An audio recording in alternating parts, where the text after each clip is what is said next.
Hi there, and welcome to Ghostly Trails. I'm Robin Shuckburgh, and tonight we're going to be taking you into the world of spook and shiver as we explore some of Great Britain's most chilling ghost stories and haunted hotspots.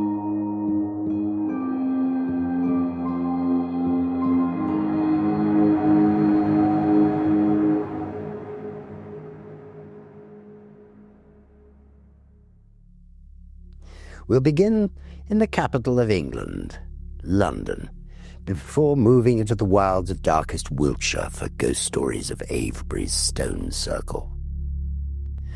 We'll visit the idyllic city of Bath to explore its dark side before stopping off in Surrey to discover a haunted racetrack.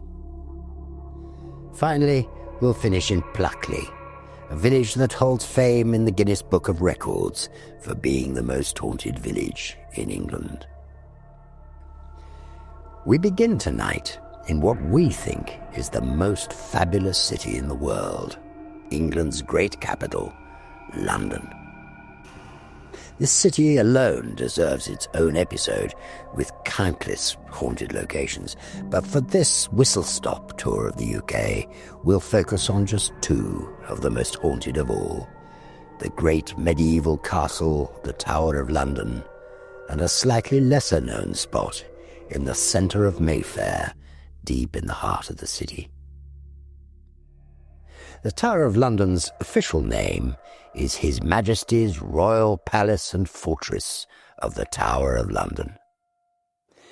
Its history spans almost 1,000 years, right back to the dark medieval days of the 1070s, when Londoners must have looked on in awe as William the Conqueror set about constructing the mighty stone tower we see today. Since then, the tower has been adapted over the centuries to fulfill its current duties of protecting the crown jewels, housing the yeoman warders, and carrying out the ceremony of the keys. But it has a dark side. The tower has remained a symbol of fear and infamy, as monarchs over the centuries have used it to imprison their rivals. The stories of prisoners from all walks of life haunt the tower to this day. Perhaps inevitably, the tower is a hotbed of ghostly activity. One of the first ghosts spotted in the tower was that of Thomas à Becket. "Will no one rid me of this turbulent priest?" King Henry II is said to have said to a band of trusted knights in 1170, after he'd been locked in a dispute with Becket over the rights of the church. Eager to please their king, they wasted little time in crossing the Channel to assassinate the cleric at the altar of Canterbury Cathedral. In 1173, Becket was canonized by Pope Alexander II as a martyr and a saint. Why then, in heaven's name, did his ghost appear at the Tower of London some 5 decades later and 57 miles by road from where he died? It seems that during the construction of the inner curtain wall, Becket's restless spirit took such a dislike to it that he reduced the wall to rubble with the strike of his cross. Legend has it that as he rebuilt the walls, King Edward I, possibly in a bid to right the wrongs of his great-grandfather, constructed a chapel in the royal quarters dedicated to the Archbishop. After this, Becket's ghost was never seen again. His furious spirit was evidently placated by the chapel. Perhaps the most famous ghost spotted here, however, is that of Anne Boleyn. It's not surprising that her ghost is thought to roam the tower.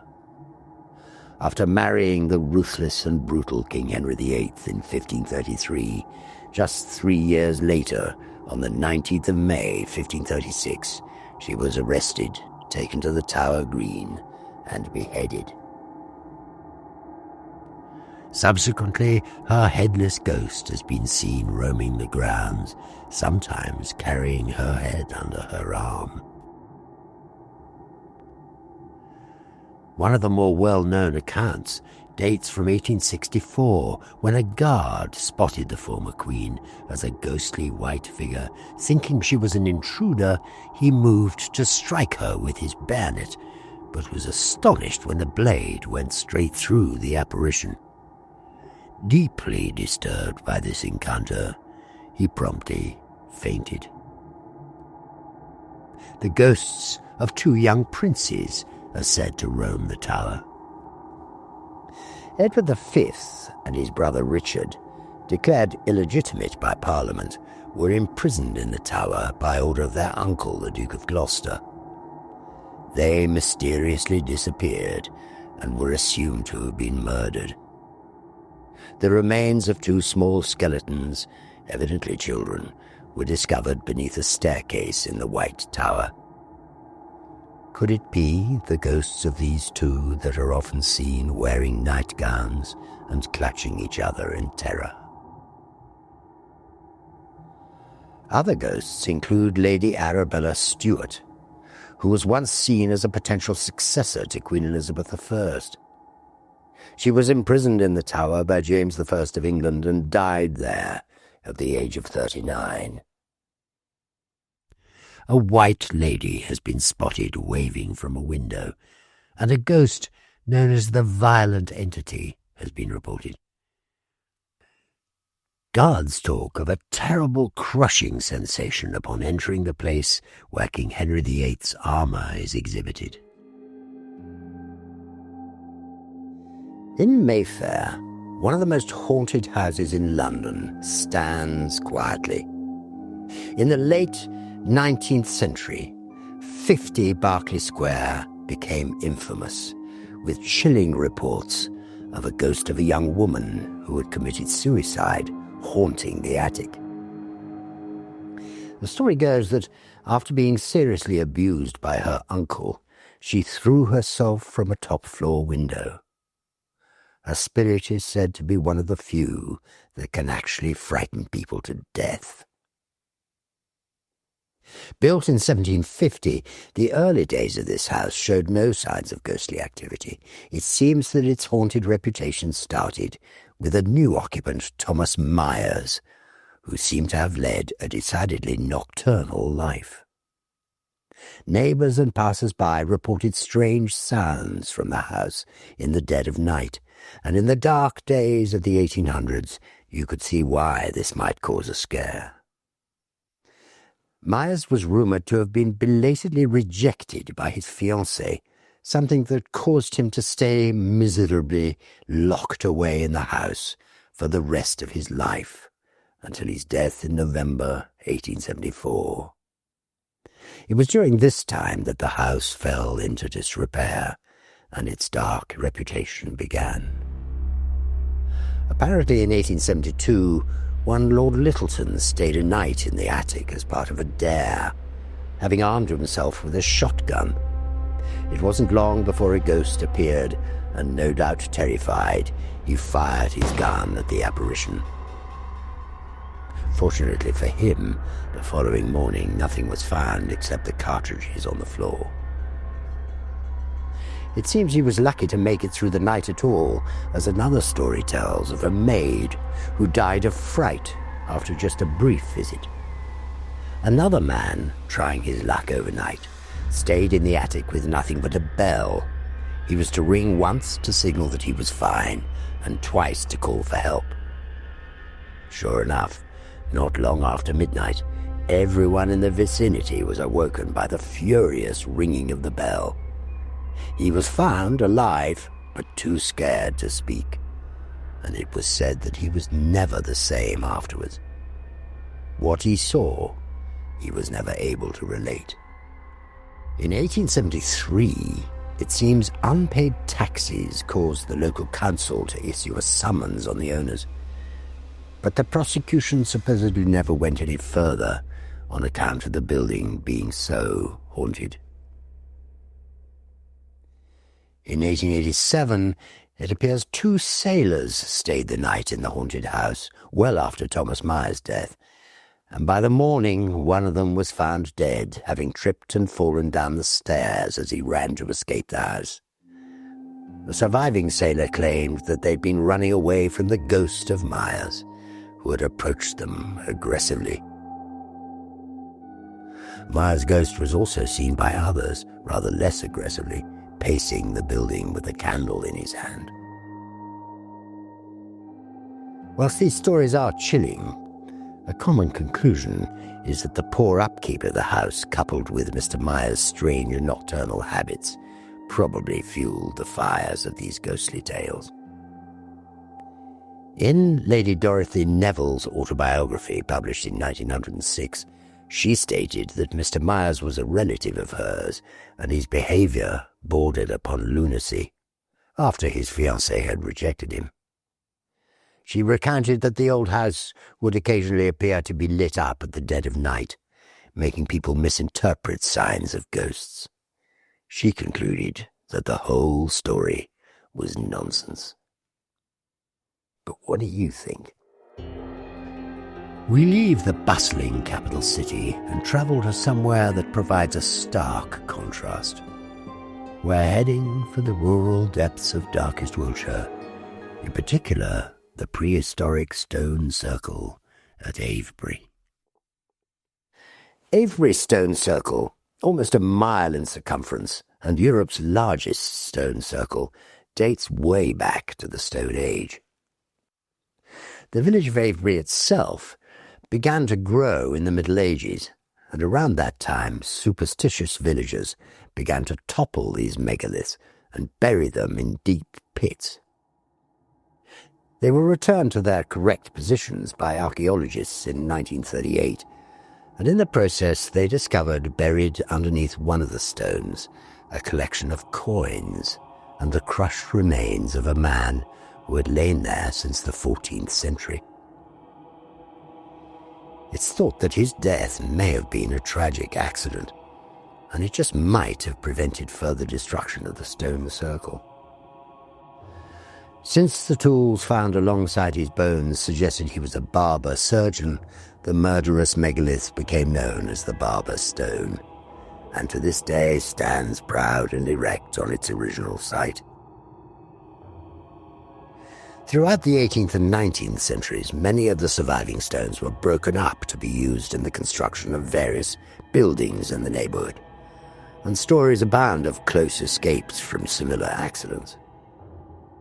A cobbler who'd been working beneath one of the stones on the Sabbath had only just walked away when it suddenly fell over, crashing onto the spot where he'd just been sitting.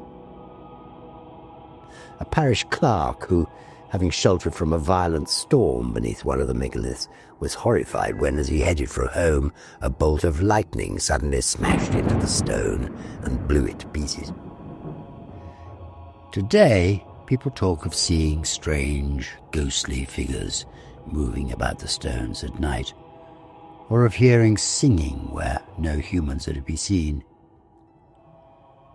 One night, in 1960, a certain Miss Dunn noticed small figures moving among the stones when she was driving along the road that cuts through the stone circle. But no sooner had she spotted them than they vanished. Many years earlier, a local writer was approaching the village when she too saw a cavalcade of lights in the circle and heard the sound of voices and music. She thought a fair must be going on in the village. She carried on her journey to Marlborough, where she mentioned the fair at Avebury, only to be told that no such fair had been held in the village for decades. Do you think perhaps that the Marlborough locals were teasing her just a little? But these are not the only stories emanating from Avebury. At the centre of the village, next to the church, stands an Elizabethan manor house, dating back to the 16th century, now managed by the National Trust. It's built on the site of a 12th century Benedictine monastery, which may explain why one day an au pair working in the manor saw a monk in a black habit sitting in the library. She asked a fellow worker if they should lay an extra place for him for lunch, only to be told that no guests were staying in the manor at the time. When they went back to the library, he'd vanished. A young woman staying at the house observed from her bedroom window a cavalier wandering around the house and garden. Amazed at his unusual attire, she rushed out of the garden, but he was nowhere to be seen. It's thought that this ghost is the former owner of Avebury Manor, Sir John Satwell, a staunch royalist who was ruined after the Civil War. In one of the rooms in the manor known as the Crimson Room, on occasions the windows have been found open and rose petals scattered on the floor. It's said that this was the bedroom window from which the cavalier was spotted. To the west of Avebury's Neolithic stone circle stands the Church of St. James. It was built by the Saxons, who believed that the Sarsen stones were possessed by some kind of evil spirits, so naturally a church would be the perfect antidote. They were a superstitious bunch indeed.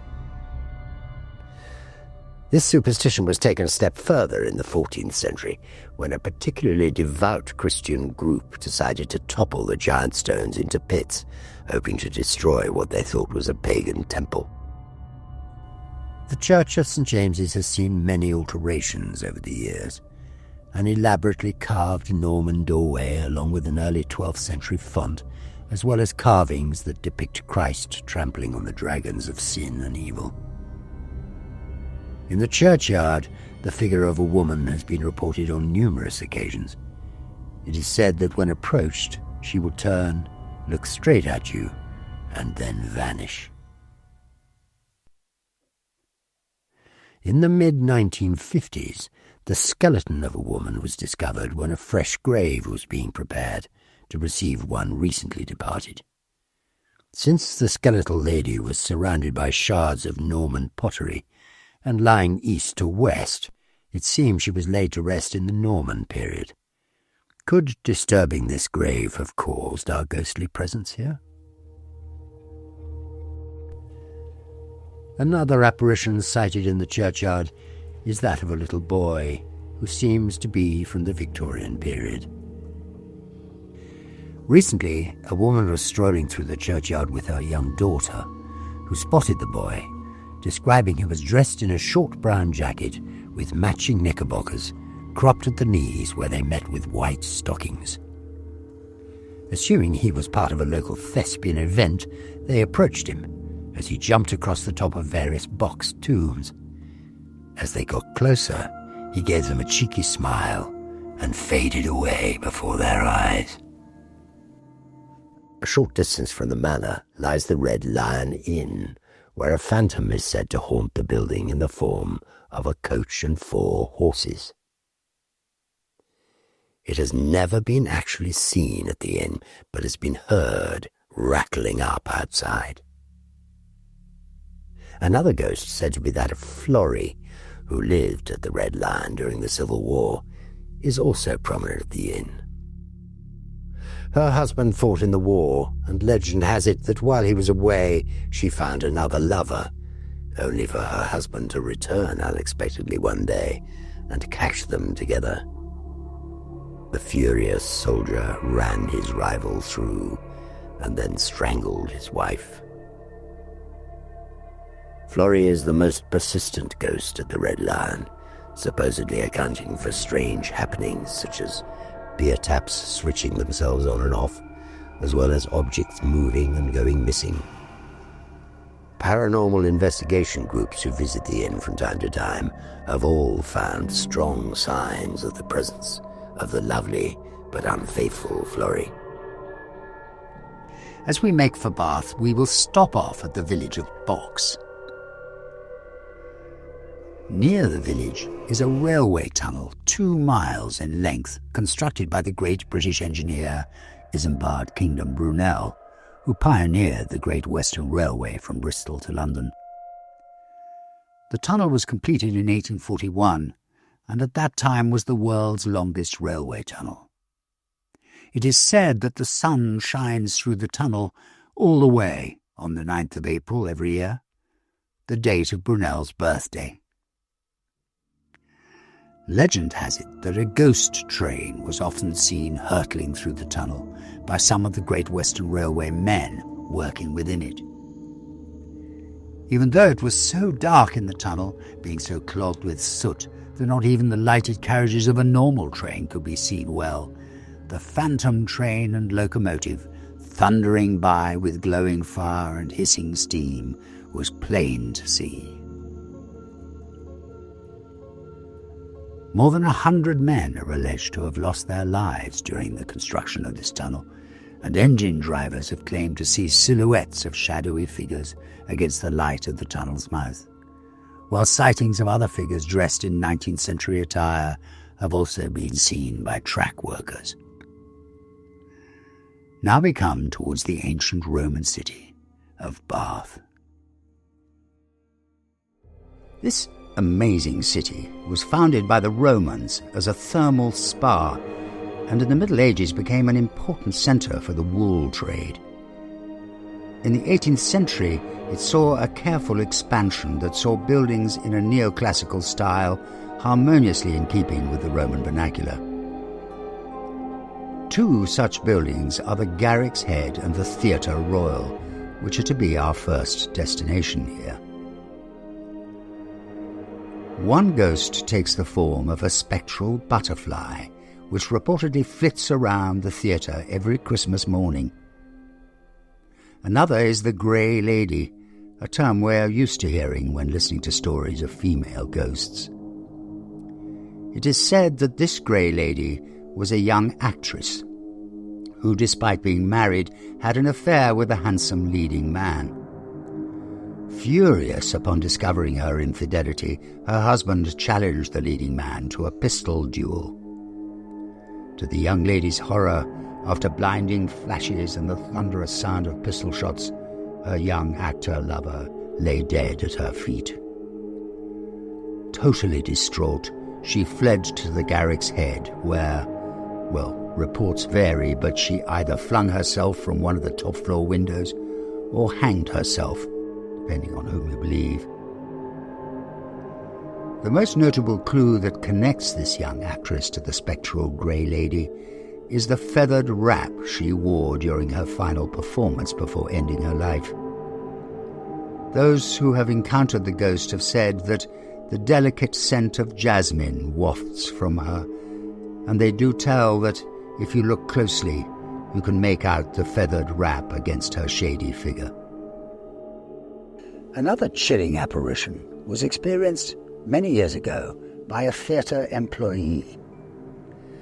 As he was locking up for the night and walking down the corridor that led to the stalls, a poster for a play that one of his friends had starred in caught his eye. Pausing to check the billing and the name, he became aware of a presence behind him as a prickling sensation, and swept across his back. On turning around to confront whatever this was, he was confronted by a demonic face atop a dark figure, evidently formed of billowing black smoke, swirling around as if trying to solidify into something less spectral. The man immediately ran to find a colleague who suggested it was just an hallucination, perhaps as a result of a few too many beers. A short time later, however, this same colleague was in the same corridor when he experienced exactly the same apparition. What could it have been? We have no historical reference to which to attribute this apparition except, perhaps, the fire of 1862, in which the Theatre Royal was extremely badly damaged. Did someone die in the smoke? Poltergeist activity has also been reported in both the pub and the theatre. Actors have heard knocks, bangs, and loud footsteps as they rehearsed their lines. Some actually walked off stage in frustration at the interruption. In the pub, at the end of a shift some years ago, Several employees reported the till being whipped across the room by some kind of unseen force, whereupon they promptly ran for their lives, leaving their drinks untouched. When they returned in the morning, their drinks had been consumed and the glasses lined up on the bar. In Queen's Square, the luxurious Francis Hotel is said to be haunted by the ghost of a former housekeeper.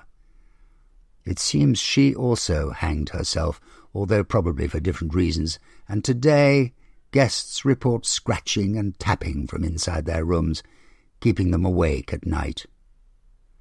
One guest said their water bottle was flipped from a table by this unrelenting spirit. We find another haunted hostelry in the Royal Crescent. Built in the late 1700s and a truly remarkable piece of Georgian architecture, the Crescent is a Grade 1 listed building, and it's not really surprising that it has a resident ghost. Several people have witnessed a phantom horse-drawn carriage pulling up majestically outside as if to collect or receive an important guest. From inside, others have heard a lady singing from a far-off room.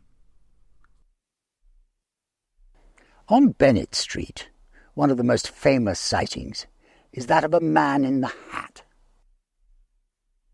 This curious figure is thought to be Admiral Arthur Phillip, a Royal Navy officer who died in 1814 at his home at number 19.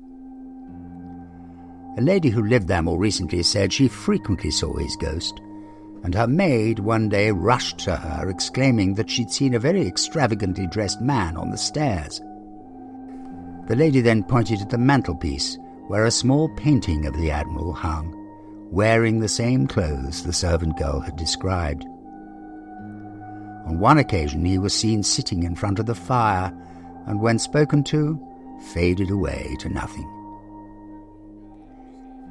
He's been seen outside too, said to appear as a slightly hunched figure wearing a black robe and a large black hat, wandering with a rocking sailor's gait around the assembly rooms not far from his home. Another of Bath's haunted buildings is Abbey Church House. This building is apparently the oldest surviving Elizabethan house in the city, built sometime in the mid-1560s for the Bath MP Edward Clarke. In 1590, it was acquired by Dr. Robert Baker for the purpose of looking after his wealthy patients during their treatment. In the 17th century, it became the home of Sir Edward Hungerford. A building with such a long history is an obvious location for some ghostly goings-on. In more recent times, the ground floor of the building was used as offices, and workers frequently reported lights going on and off, despite no electrician being able to find any faults. One particularly spooky account comes from a time when work was being done on Bath College, opposite the site. Because of its close proximity, the college workers were being put up in the house. One unfortunate worker was billeted in the attic room. One morning his colleagues observed him as he emerged from his room in a frightful state. During the night he'd woken up to find a woman's face staring at him from above. Terrified, he said it felt like she was actually sitting on his chest, and he was unable to move until gradually she faded away. The builder quit the very next day, along with some of his more gullible friends. Over at Bath Abbey, our next ghostly manifestation is like no other we've come across before. It can be found in a newspaper cutting from 1923, which reads as follows. A ghost soldier, mysterious manifestation in Bath Abbey. Portrait on the wall, fighting man with cap and pack. Considerable interest has been aroused by the report of the ghost portrait of Dean Liddell, the famous Oxford cleric, which has suddenly appeared on the wall in Christchurch Cathedral in Oxford. Now comes a fresh story of this curious manifestation, this time from the ancient Abbey of Bath. The figure in this case is one of a bearded soldier with a cap or bonnet carrying a full pack, and has appeared on one of the pillars immediately below the colours of the Somerset Regiment, and alongside a plaque which records the fact that the colours are deposited in the Abbey for safekeeping. In this case there is no remarkable likeness as in the incident at Oxford, but it must be borne in mind that whereas the ghost picture at Oxford dealt with and associated itself with the commemorative tablet of an individual, that at Bath deals with a section of the community, the military, and the likeness is therefore more general. The Abbey soldier has not grown, but has appeared and from time to time gives evidence of considerable change, as if some picture message was being attempted. At times the small goatee beard is absent, and the pack is sometimes small, sometimes large.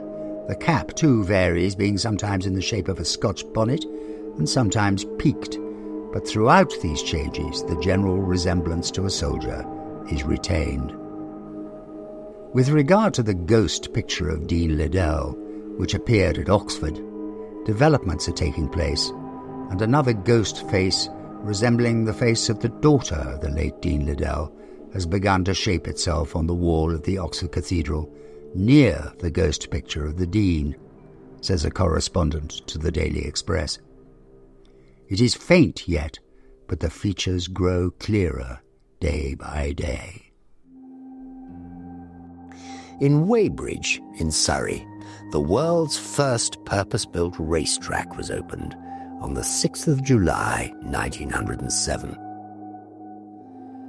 The track was 2 3/4 miles long, 100 feet wide, and had a 30-foot rise on the bends, making it both dangerous and irresistible to those with a need for speed.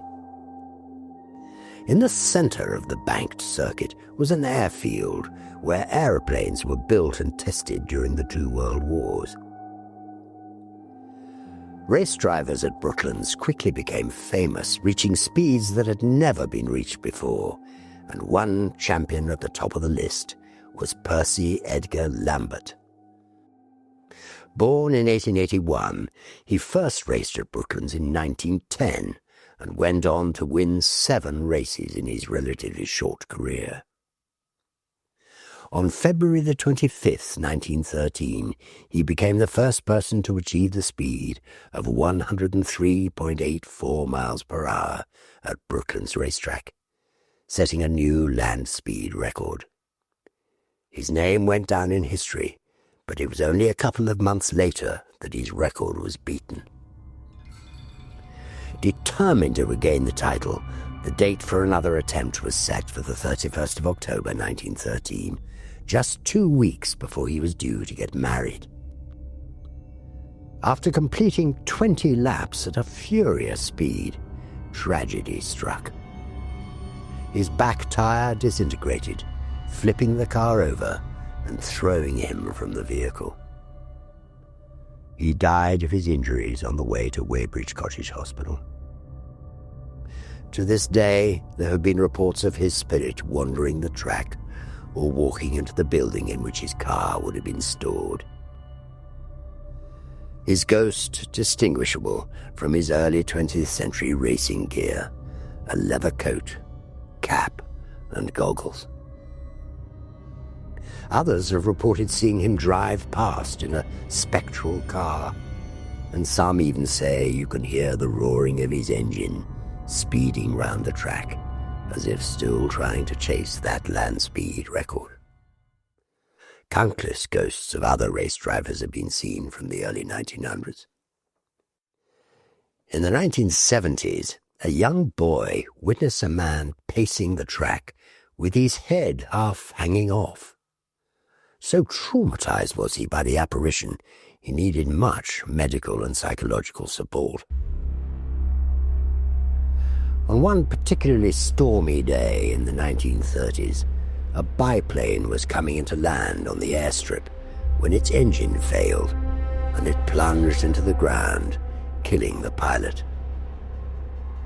Legend has it that during similar weather conditions, A ghostly biplane can be seen coming into land and disappearing as it falls to earth.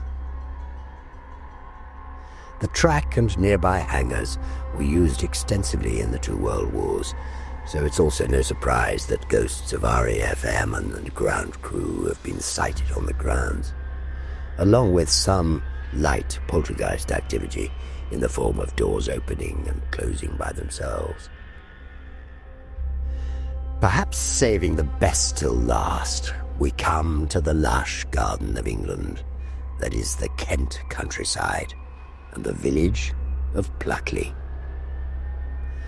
On a summer's day, it's a perfectly picturesque place, possibly even familiar to some of you, as the village used in the TV series from the 1990s, starring David Jason and Catherine Zeta-Jones, later to become the wife of Michael Douglas, called the Darling Buds of May. What you might not suspect at first glance, however, is that according to the Guinness Book of Records, it is the most haunted village in England, with over a dozen resident ghosts.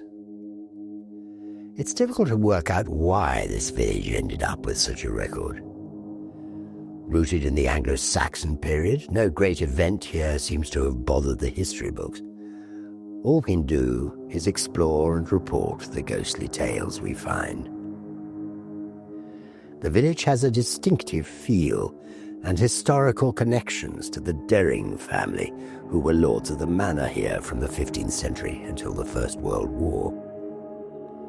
It seems they may be connected to a number of the haunted spots in the village. One of the notable architectural features in the vicinity is the round-topped windows on many of the buildings. It was just such a window that Lord Daring dived through, head first, in order to escape capture by Cromwell's forces during the Civil War. To commemorate this feat, he had the same style of window installed across the house, and this influence spread across the village. Sadly, his house was burned down in 1951, but the village still retains a magnificent charm. At the top of the first aisle in St. Nicholas's Church is the Daring Chapel, where many of the family members are buried. In the upper section of one of the windows, a strange light has been reported, accompanied by the sound of knocking from the family vault below. In the early 1970s, a group of enthusiastic psychic researchers persuaded the vicar to let them stay a night in the church in the hope of recording some ghostly phenomena. Wielding all kinds of equipment, including cameras, thermometers, and tape recorders, the band of researchers settled in for the night, keenly awaiting the appearance of at least one ghost. The night was long, boredom set in, and they were all disappointed, having not experienced anything. They complained to the vicar the next morning, telling him the only bit of excitement was when the vicar's dog came to visit them from time to time. "Actually," the vicar replied, "I don't have a dog." At a place called Greystones, some have seen the figure of a monk drifting among the trees. He's thought to have lived in Tudor times and is said to have fallen in love with the daughter of a couple who lived at the neighbouring property. Sadly, it seems she died under tragic circumstances not long after their relationship began, and the monk fell into a deep depression. His only coping mechanism seemed to have been to stroll the lanes and green fields of this beautiful countryside, amongst which they had shared so many romantic moments. As time passed, it became clear to him that his loss was too much for him to bear, and he died, as they reported at the time, of a broken heart.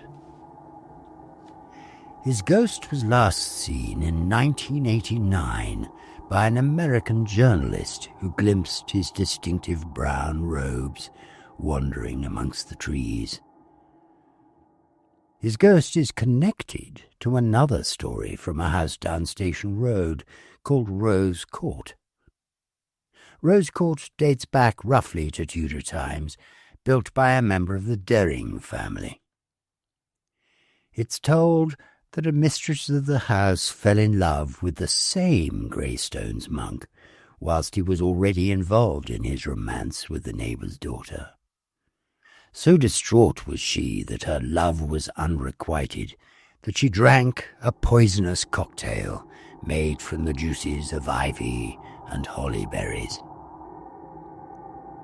When her body was discovered, it looked as though she had spent her final moments gazing across the fields to Greystones. Romance was clearly a big thing in those days. Ghostly activity has been reported in the form of strange groaning sounds in the early hours, and an unsettling atmosphere can surround you in the garden. On a babbling brook in the village, the ghost of a howling figure was reported for many years. It seemed that early in the 20th century, an old gypsy lady used to gather watercress and sell it to other villagers. She was considered eccentric but harmless, and every night at dusk would sit on the walls of the bridge, smoking her clay pipe and swigging some gin from an old flask. One night she dropped her pipe, which immediately set fire to the rags she wore. Moments later she had erupted into flames, and with no one around to save her. The next morning she was found, a charred pile of ashes, nothing but the clay pipe and the battered old flask left nearby. It's no surprise that her spirit might manifest as a howling figure, desperately wailing for help.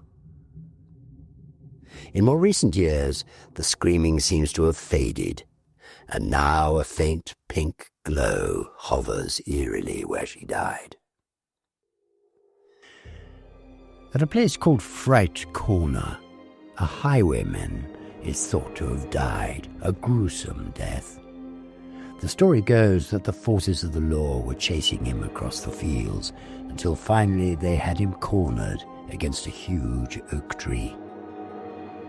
He fought valiantly to defend himself, but was eventually overpowered by the superior numbers of his pursuers. To this day, it seems his last desperate fight is replayed over and over at the spot where he died. Some have reported seeing the figure of a highwayman fighting for his life. Others report seeing a lifeless body slumped against thin air by a large sword, probably against the oak tree that no longer exists. The blacksmith's forge tea room, dating back to the 14th century, is said to have a resident ghost from the English Civil War. A cavalier has been spotted striding in and out of various rooms, and a maid from the Tudor period has been spotted near the fireplace, slowly turning the spit. The clinking of mugs has also been reported as if someone were rearranging them, and the scraping of a chair once tricked the proprietor into thinking a customer was getting ready to make an order. She looked up to see the tea room was empty, but the chair was indeed a few feet from the table, and no one else was in the building. The bakery is said to be haunted. Ghostly footsteps have been heard in an upper room, and residents have reported icy chills hanging in the air, even on hot days in the summer. Just outside, a phantom coach and four is said to pass down the road. It's never seen, but the sound of coach wheels and straining horses is unmistakable, particularly in the early hours of the morning. Opposite the bakery, the Black Horse Inn has a resident poltergeist. A manager in the 1990s reported seeing a glass move along the shelf all by itself, stopping when it reached the edge. Unseen hands have been known to lift cutlery from the dresser and dash them to the ground. And in the kitchen, dogs would often bark at something invisible to the human eye. One of the upstairs rooms was completely taboo for his dogs. They refused even to pass the closed door. So it seems that Pluckley is rife with all kinds of brief but spooky ghostly encounters. The nearby Screaming Wood is said to contain a dark presence. Many lone wayfarers who've paced beneath the trees have been frightened by a sudden, loud, anguished scream. It comes from deep within the wood and even sends the birds darting into the sky from their tree branches. In the 1920s, a group of children on their way to school came upon the body of their teacher hanging from the branch of a tree in the village. It's thought that he committed suicide, but no one can say for sure why. It's said that when the moon is full and the breeze is high, his body can be seen swinging back and forth from the branch on which he hung himself. A white lady is said to haunt inside the church of St. Nicholas, whilst a red lady, thought to be one of the Daring family, is rumoured to drift around the churchyard in the dark of the night. The list of phantoms and ghostly encounters reported here is almost endless. But what will you find on your visit? So here ends tonight's whistle-stop tour of the most haunted places in the United Kingdom. From the bustling capital city to this quiet, quaint village of Pluckley, we've found ghosts of all kinds and many a chilling tale. For exclusive videos and early access, don't forget you can also become a Ghostly Trails member. And if you want to listen to a monthly ghost story read by me, join our Ghost Story archive over on Patreon. Check the links below, and we'll see you again next time.